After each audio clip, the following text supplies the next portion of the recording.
Price lord. ದೇವ್ರ ನಾಮಕ್ಕೆ ಮಹಿಮೆ ಉಂಟಾಗಲಿ.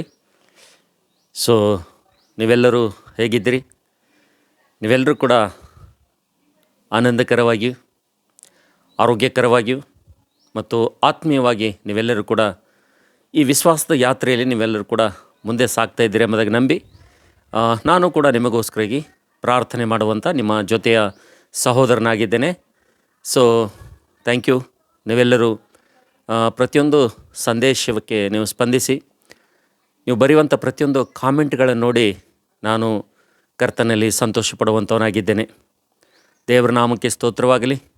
ನೀವೆಲ್ಲರೂ ಕೂಡ ಪ್ರೋತ್ಸಾಹ ಪಡಿಸ್ತಾ ಇದ್ದೀರಿ ಮತ್ತು ಎನ್ಕರೇಜ್ ಮಾಡ್ತಾಯಿದ್ದೀರಿ. ಸೊ ನನ್ನ ಪ್ರೀತಿ ದೇವರ ಮಕ್ಕಳೇ, ನಿಮ್ಮೆಲ್ಲರ ಪ್ರೋತ್ಸಾಹದ ಮೂಲಕವಾಗಿ, ನಿಮ್ಮೆಲ್ಲರ ಒಂದು ಕಾಮೆಂಟ್ಗಳ ಮೂಲಕವಾಗಿ ನೀವು ಪ್ರತಿಯೊಂದು ಸಂದೇಶಕ್ಕೆ ಸ್ಪಂದಿಸುವಂಥ ವಿಧಾನವನ್ನು ನೋಡಿ ನಾನು ಕೂಡ ಎಷ್ಟೋ ಕರ್ತನಲ್ಲಿ ಸಂತೋಷಪಟ್ಟು ಮತ್ತು ಇನ್ನೂ ಕೂಡ ಆತ್ಮೀಯ ಸಂದೇಶಗಳನ್ನು ನಿಮ್ಮ ಮಧ್ಯದಲ್ಲಿ ಹಂಚಿಕೊಳ್ಳಬೇಕೆಂಬುದಾಗಿ ನಾನು ಕೂಡ ಪ್ರೇರೇಪಣೆ ನಿಮ್ಮಿಂದ ಹೊಂದಿ ಸಂತೋಷ ಪಡ್ತಾ ಇದ್ದೇನೆ. Thank you. God bless you. ದೇವರು ನಿಮ್ಮನ್ನು ಆಶೀರ್ವಾದ ಮಾಡಲಿ. ನನ್ನ ಪ್ರೀತಿ ದೇವ್ರ ಮಕ್ಕಳೇ, ಇನ್ನೂ ಕೂಡ ನೀವು ಯಾರಾದರೂ ನಮ್ಮ ಚಾನಲನ್ನು ಇನ್ನೂ ಕೂಡ ಸಬ್ಸ್ಕ್ರೈಬ್ ಮಾಡ್ಕೊಳ್ಳೋದಿದ್ದರೆ ದಯವಿಟ್ಟು ನಮ್ಮ ಚಾನಲನ್ನು ನೀವು ಸಬ್ಸ್ಕ್ರೈಬ್ ಮಾಡಿಕೊಂಡು, ಸೊ ಅದು ನೀವು ಕೇಳುವುದು ಮಾತ್ರವಲ್ಲದೆ ಸೊ ಈ ಒಂದು ಚಿಕ್ಕ ಆತ್ಮೀಯ ಸಂದೇಶವನ್ನು ಸೊ ನಿಮಗೆ ತಿಳಿದಿರುವಂಥ ಕನಿಷ್ಠ ಒಂದು 10 ಜನರಿಗಾದರೂ ನೀವು ಕಳಿಸೋದಾದರೆ ಖಂಡಿತವಾಗಿ ನನ್ನ ದೇವರು ಆತನು ಸಂತೋಷ ಪಡುವವನಾಗಿದ್ದಾನೆ.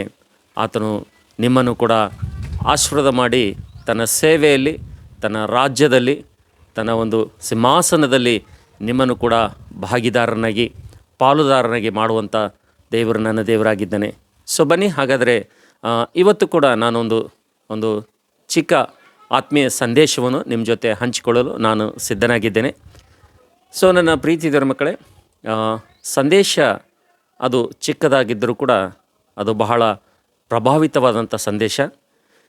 ನಾನು ಈ ಸಂದೇಶ ಬೈಬಲ್ನಲ್ಲಿ ಬರೆದಿರುವಂಥ ಈ ವಾಕ್ಯ ಓದಿದಾಗ ನಾನು ತುಂಬ ಪ್ರಭಾವಿತಗೊಂಡಿದ್ದೇನೆ. ಇದು ನನ್ನ ಜೀವಿತವನ್ನು, ನನ್ನ ಆಲೋಚನೆಯನ್ನು ಬಹಳ ಪ್ರಭಾವಿತಗೊಳಿಸಿರುವಂಥ ಒಂದು ಸಂದೇಶ ಆಗಿದ್ದರಿಂದ ಸೊ ನಿಮ್ಮನ್ನು ಕೂಡ ದೇವರು ನನ್ನ ಹಾಗೆ ಪ್ರಭಾವಿತಗೊಳಿಸಲಿ, ನಿಮ್ಮನ್ನು ಕೂಡ ದೇವರು ಬಲಪಡಿಸಲಿ, ನಿಮ್ಮನ್ನು ಕೂಡ ದೇವರು ಅಭಿವೃದ್ಧಿಪಡಿಸಲಿ ಅನ್ನೋ ಒಂದು ಉದ್ದೇಶದಿಂದ ಈ ಒಂದು ಸಂದೇಶವನ್ನು ನಿಮ್ಮ ಮಧ್ಯದಲ್ಲಿ ತಂದಿದ್ದೇನೆ.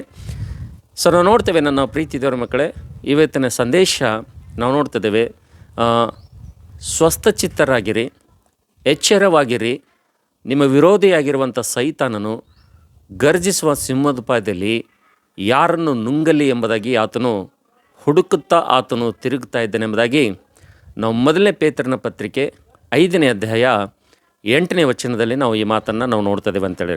ಹಲ್ಲೆಲೂಯಾ. ಸೊ ದೇವರ ನಾಮಕ್ಕೆ ಸ್ತೋತ್ರವಾಗಲಿ. ನಾವು ನೋಡ್ತೇವೆ, ನನ್ನ ಪ್ರೀತಿ ದೇವರ ಮಕ್ಕಳೇ, ದೇವರು ಸ್ವಸ್ಥಚಿತ್ತರಾಗಿರಿ, ಎಚ್ಚರವಾಗಿರಿ, ನಿಮ್ಮ ವಿರೋಧಿಯಾಗಿರುವಂಥ ಸೈತಾನನು ಗರ್ಜಿಸುವ ಸಿಂಹದೋಪಾದಿಯಲ್ಲಿ ಆತನು ತಿರುಗ್ತಾ ಇದ್ದಾನೆ ಎಂಬುದಾಗಿ ದೇವರು ಸೈತಾನನನ್ನು ಒಂದು ಸಿಂಹಕ್ಕೆ ಆತನು ಹೋಲಿಸಿ ಆತನು ಮೊದಲನೇ ಪೇತ್ರನ ಪತ್ರಿಕೆ 5ನೇ ಅಧ್ಯಾಯದಲ್ಲಿ ಪ್ರಸ್ತಾವನೆ ಮಾಡಿರುವಂಥ ಸಂದರ್ಭದಲ್ಲಿ, ನನ್ನ ಪ್ರೀತಿಯ ದೇವ್ರ ಮಕ್ಕಳೇ, ಪ್ರತಿಯೊಬ್ಬ ದೇವ್ರ ಮಗನು, ಪ್ರತಿಯೊಬ್ಬ ದೇವ್ರ ಮಗಳು, ಪ್ರತಿಯೊಬ್ಬ ಪ್ರಾರ್ಥನೆ ಪರರು, ಪ್ರತಿಯೊಬ್ಬ ಪ್ರಾರ್ಥನೆ ವೀರರು, ಪ್ರಾರ್ಥನೆ ವೀರಾಂಗನೆಯರು ದೇವರು ಹೇಳುವಂಥ ಈ ಸತ್ಯವನ್ನು ನಾವೆಲ್ಲರೂ ತಿಳಿದುಕೊಳ್ಳಲೇಬೇಕಾಗಿದೆ.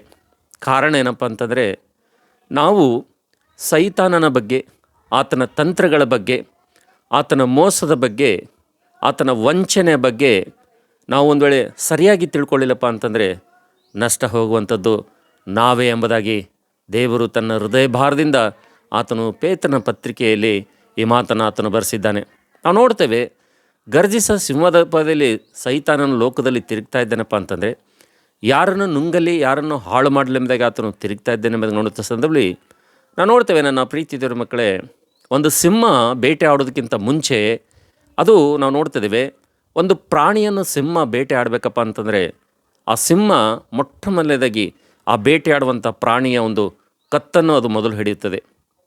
ನಾವು ನೋಡ್ತೇವೆ, ನನ್ನ ಪ್ರೀತಿ ದೇವರ ಮಕ್ಕಳೇ, ಸಿಂಹ ತಾನು ಬೇಟೆ ಆಡುವಂಥ ಪ್ರಾಣಿಗೆ ಅದು ಮೊಟ್ಟ ಮೊದಲನೇದಾಗಿ ಆ ಕತ್ತನ್ನು, ಆ ಗಂಟಲನ್ನು ಯಾಕೆ ಅದು ಟಾರ್ಗೆಟ್ ಮಾಡ್ತದಪ್ಪ ಅಂತಂದರೆ, ಯಾಕೆ ಅದನ್ನು ಹಿಡಿದುಕೊಳ್ತದಪ್ಪ ಅಂತಂದರೆ, ಯಾವ ಪ್ರಾಣಿಯನ್ನು ಅದನ್ನು ಸಾಯಿಸಬೇಕೋ, ಯಾವ ಪ್ರಾಣಿ ಅದು ಬೇಟೆ ಆಡಬೇಕೋ, ಯಾವ ಪ್ರಾಣಿ ಅನ್ನೋದು ನಾಶ ಮಾಡಬೇಕೋ ಆ ಪ್ರಾಣಿಯ ಗಂಟಲನ್ನು ಮೊದಲು ಯಾಕೆ ಅದು ಹಿಡಿತದಪ್ಪ ಅಂತಂದರೆ, ಅದರ ಕತ್ತು ಯಾಕೆ ಹಿಡಿತದಪ್ಪ ಅಂತಂದರೆ, ನಾವು ನೋಡ್ತೇವೆ ನನ್ನ ಪ್ರೀತಿ ದೇವರ ಮಕ್ಕಳೇ, ಸಿಂಹ ಆಗಲಿ ಹುಲಿ ಆಗಲಿ ನಾವು ನೋಡ್ತೇವೆ, ಯಾವುದೋ ಒಂದು ಪ್ರಾಣಿಯನ್ನು ಮೊಟ್ಟ ಮೊದಲನೇದಾಗಿ ಗಂಟಲು ಹಿಡಿದಾಗ ಮೊಟ್ಟ ಮೊದಲನೇದಾಗಿ ಅದರ ಒಂದು ಉಸಿರಾಟ ಬಂದಾಗ್ತದೆ.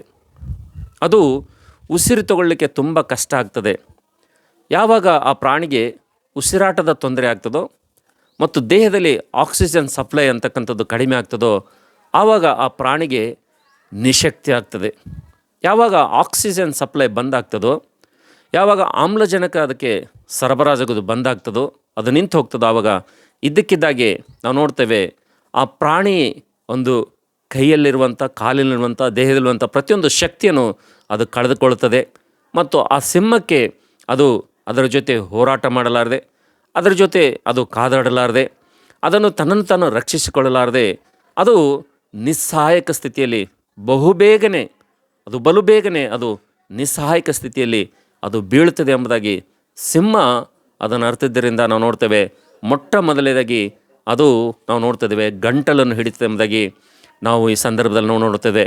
ಅದೇ ರೀತಿಯಾಗಿ ಈ ಮಾತುಗಳನ್ನು ಕೇಳುವಂಥ ನನ್ನ ಪ್ರೀತಿಯ ದೇವಜನರೇ, ಒಂದು ವೇಳೆ ಈ ಲೋಕದಲ್ಲಿ ಪ್ರಾರ್ಥನೆ ಪರಾಗಿರುವಂಥ ನಾವು, ಪ್ರಾರ್ಥನೆ ವೀರರಾಗಿರುವಂಥ ನಾವು, ಪ್ರಾರ್ಥನೆ ವೀರಾಂಗನೆಯಾಗಿರುವಂಥ ನಾವೆಲ್ಲರೂ ಪ್ರಾರ್ಥನೆ ಪ್ರಾರ್ಥನೆ ಪ್ರಾರ್ಥನೆ ಎಂಬುದಾಗಿ ಪ್ರಾರ್ಥನೆಯಲ್ಲಿ ಆಸಕ್ತಿಯಿಂದ ಪ್ರಾರ್ಥನೆ ಮಾಡುವವರ ಜೀವಿತದ ಮೇಲೆ ನಾವು ನೋಡ್ತೇವೆ.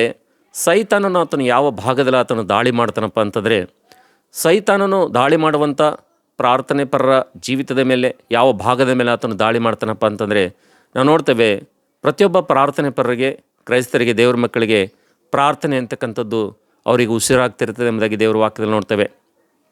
ಪ್ರತಿಯೊಬ್ಬರ ಕ್ರೈಸ್ತರ ಪ್ರಾರ್ಥನೆ ಅದು ಅವರಿಗೆ ಉಸಿರಾಗಿರ್ತದೆ ಎಂಬುದಾಗಿ ನಾವು ನೋಡ್ತೇವೆ. ಅಂಥ ನಮಗೆ ಉಸಿರಾಗಿರುವಂಥ ಪ್ರಾರ್ಥನೆ, ಎಡೆಬಿಡದ ಪ್ರಾರ್ಥನೆ, ಬೇಸರಗೊಳ್ಳದೆ ಪ್ರಾರ್ಥನೆ, ಯಾವಾಗಲೂ ಪ್ರಾರ್ಥನೆ, ತಪ್ಪದೆ ಮಾಡುವಂಥ ಪ್ರಾರ್ಥನೆ, ಉಪವಾಸದಿಂದ ಮಾಡುವಂಥ ಪ್ರಾರ್ಥನೆ, ವೈಯಕ್ತಿಕವಾಗಿ ಮಾಡುವಂಥ ಪ್ರಾರ್ಥನೆ, ಕುಟುಂಬವಾಗಿ ಮಾಡುವಂಥ ಪ್ರಾರ್ಥನೆ, ಸಭೆಯಾಗಿ ಮಾಡುವಂಥ ಪ್ರಾರ್ಥನೆ, ನಾವು ನೋಡ್ತಿದ್ದೇವೆ ಸಾರ್ವತ್ರಿಕವಾಗಿ ನಾವೆಲ್ಲರೂ ಕೂಡಿ ಮಾಡುವಂಥ ಪ್ರಾರ್ಥನೆ ಪ್ರಾರ್ಥನೆ ಪ್ರಾರ್ಥನೆ ಇದೆಲ್ಲವೂ ನಾವು ನೋಡ್ತೇವೆ. ಇದೆಲ್ಲ ಪ್ರಾರ್ಥನೆ ನೋಡುವಂಥ ಸಂದರ್ಭದಲ್ಲಿ ಇದು ಒಬ್ಬ ಕ್ರೈಸ್ತನಿಗೆ ನಾವು ನೋಡ್ತೇವೆ ಪ್ರಾರ್ಥನೆ ಅಂತಕ್ಕಂಥದ್ದು ತಮ್ಮ ಉಸಿರಾಗಿರ್ತದೆ. ಆದರೆ ಶತ್ರು ಸೈತಾನನು ಆತನು ಮೊಟ್ಟ ಮೊದಲನೇದಾಗಿ ವಿಶ್ವಾಸಿ ಜೀವಿತದ ಮೇಲೆ ಆತನು ದಾಳಿ ಮಾಡುವಂಥ ಭಾಗ ಯಾವುದಪ್ಪ ಅಂತಂದರೆ, ಹೇಗೆ ಸಿಂಹವು ಆ ಒಂದು ಬೇಟೆಯಾಡುವಂಥ ಪ್ರಾಣಿಯ ಒಂದು ಗಂಟಲನ್ನು ಹಿಡಿದು ಬಲು ಬೇಗನೆ ನಿಸ್ಸಹಾಯಕವಾಗುವಂತೆ ಮಾಡ್ತದೆ, ಅದೇ ರೀತಿಗೆ ಒಬ್ಬ ಪ್ರಾರ್ಥನೆ ಪರನ ಪ್ರಾರ್ಥನೆ ಮೇಲೆ ಶತ್ರು ಸೈತಾನನು ದಾಳಿ ಮಾಡ್ತಾನೆ. ಒಂದು ವೇಳೆ ಪ್ರಾರ್ಥನೆ ಮಾಡುವಂಥವ್ರು, ಪ್ರಾರ್ಥನೆ ಪರರು ಪ್ರಾರ್ಥನೆಯನ್ನು ನಿಲ್ಲಿಸಿದ್ರಪ್ಪ ಅಂತಂದರೆ, ಪ್ರಾರ್ಥನೆಯನ್ನು ಕಡಿಮೆ ಮಾಡಿದ್ರಪ್ಪ ಅಂತಂದರೆ, ಪ್ರಾರ್ಥನೆಯಲ್ಲಿ ಬಲಹೀನರಾದ್ರಪ್ಪ ಅಂತಂದರೆ ನಾವು ನೋಡ್ತೇವೆ ಸೈತಾನನು ಈಜಿಯಾಗಿ ನಾವು ನೋಡ್ತಿದ್ದೇವೆ ಆ ಪ್ರಾರ್ಥನೆಯಲ್ಲಿ ಬಲಹೀನವಾದಂಥವರ ಒಂದು ಜೀವಿತದ ಮೇಲೆ, ಕುಟುಂಬದ ಮೇಲೆ ಆತನು ದಾಳಿ ಮಾಡಿ ಆತನು ಸೋಲಿಸಿ ಆತನು ಜಯವನ್ನು ಹೊಂದುವಂತನಾಗಿದ್ದಾನೆ. ಅದಕ್ಕೋಸ್ಕರವಾಗಿ ಈ ನನ್ನ ಮಾತುಗಳನ್ನು ಕೇಳುವಂಥ ಎಲ್ಲ ನನ್ನ ಪ್ರೀತಿಯ ದೇವಜನರೇ, ನನ್ನ ಸಹೋದರ ಸಹೋದರಿಯರೇ, ನಾವೆಲ್ಲರೂ ಕೂಡ ಈ ಶತ್ರುವಿನ ಬಗ್ಗೆ, ಸೈತಾನನ ಬಗ್ಗೆ, ಆತನ ದಾಳಿ ಬಗ್ಗೆ ನಾವೆಲ್ಲರೂ ಕೂಡ ಎಚ್ಚರವಾಗಿರಬೇಕೆಂಬುದಾಗಿ ದೇವರು ನಮಗೆ ಎಚ್ಚರಿಸುವಂಥ ಸಂದರ್ಭದಲ್ಲಿ ನಾವು ನೋಡ್ತೇವೆ. ಈ ಚಿಕ್ಕ ಸಂದೇಶ ನಿಮ್ಮ ಒಂದು ಮನೋನೇತ್ರಗಳನ್ನು ಬೆಳಗಿಸೋದಾದರೆ, ಈ ಒಂದು ಚಿಕ್ಕ ಆತ್ಮೀಯ ಸಂದೇಶ ನಿಮ್ಮ ಕಣ್ಣುಗಳನ್ನು ತೆರೆದಿರುವುದಾದರೆ, ಈ ಒಂದು ಚಿಕ್ಕ ಆತ್ಮೀಯ ಸಂದೇಶ ನಿಮ್ಮ ಆತ್ಮೀಯ ಜೀವಿತಕ್ಕೆ ತಾಕಿರೋದಾದರೆ, ಖಂಡಿತವಾಗಿ ನೀನೊಬ್ಬನೇ ಕೇಳದೆ ಈ ಒಂದು ಚಿಕ್ಕ ಸಂದೇಶವನ್ನು ನಿನಗೆ ತಿಳಿದಿರುವಂಥ ಕನಿಷ್ಠ ಒಂದು 10 ಜನರಿಗಾದರೂ ನೀನು ಕಳಿಸೋದಾದರೆ, ಅನೇಕರು ಈ ಸಂದೇಶದ ಮೂಲಕವಾಗಿ ಪ್ರಾರ್ಥನೆಯಲ್ಲಿ ಬಲಹೀನರಾಗದೆ, ಪ್ರಾರ್ಥನೆಯಲ್ಲಿ ಬಲವನ್ನು ಹೊಂದಿ ನಾವು ನೋಡ್ತೇವೆ ಶತ್ರು ಸೈತಾನನನ್ನು ಸೋಲಿಸಲಿಕ್ಕೆ, ಜಯದ ಜೀವಿತವನ್ನು ನಡೆಸಲಿಕ್ಕೆ ನಿನ್ನ ಮೂಲಕವಾಗಿ ಅದು ಸಾಧ್ಯವಾಗ್ತದೆ. ಅದಕ್ಕೋಸ್ಕರವಾಗಿ ನನ್ನ ಪ್ರೀತಿಯ ತಮ್ಮ ತಂಗಿ, ಈ ಮಾತುಗಳನ್ನು ದೇವರು ನಿಮ್ಮ ಜೀವಿತಕ್ಕೆ ಆಶೀರ್ವಾದಗಳನ್ನು ತರಲಿ, ಈ ಮಾತುಗಳು ನಿಮ್ಮ ಜೀವಿತಕ್ಕೆ ಪ್ರಯೋಜನ ತರಲಿ. ಈ ಮಾತುಗಳಿಂದ ದೇವರು ನಿಮ್ಮ ಜೀವಿತವನ್ನು ಬಲಪಡಿಸಿ ನಿಮ್ಮನ್ನು ಅತ್ಯಧಿಕವಾಗಿ ತನ್ನ ಮಹಿಮೆಯಲ್ಲಿ ಉಪಯೋಗ ಮಾಡಿಕೊಳ್ಳಲಿ, ನಿಮ್ಮ ಪ್ರಾರ್ಥನೆಯನ್ನು ಬಲಪಡಿಸಲಿ ಎಂಬುದಾಗಿ ನಾನು ಹಾರೈಸ್ತಾ, ನಿಮಗೋಸ್ಕರಾಗಿ ತಿರುಗಿ ಪ್ರಾರ್ಥನೆಯಲ್ಲಿ ಜ್ಞಾಪಕ ಮಾಡಿಕೊಳ್ಳುವಂಥ ನಿಮ್ಮ ಜೊತೆಯ ಸಹೋದರ. Thank you. God bless you. ದೇವರು ನಿಮ್ಮನ್ನು ಆಶೀರ್ವಾದ ಮಾಡಲಿ.